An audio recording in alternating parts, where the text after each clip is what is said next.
لوگو اپنے پروردگار سے ڈرو جس نے تم کو ایک شخص سے پیدا کیا، یعنی اول اس سے اس کا جوڑا بنایا، پھر ان دونوں سے کثرت سے مرد و عورت پیدا کر کے روئے زمین پر پھیلا دیے، اور اللہ سے ڈرو جس کے واسطے سے تم ایک دوسرے سے حقوق کا مطالبہ کرتے ہو، اور قطع رحمی سے بچو، کچھ شک نہیں کہ اللہ تمہیں دیکھ رہا ہے، اور یتیموں کا مال جو تمہاری تحویل میں ہو ان کے حوالے کر دو، اور ان کے پاکیزہ اور عمدہ مال کو اپنے ناقص اور برے مال سے نہ بدلو،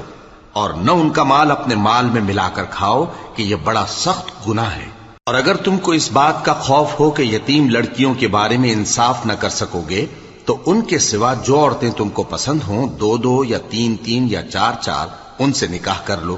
اور اگر اس بات کا اندیشہ ہو کہ کئی عورتوں سے انصاف نہ کر سکو گے تو ایک ہی عورت سے نکاح کرو یا باندی سے تعلق رکھو جس کے تم مالک ہو، اس طرح تم بے انصافی سے بچ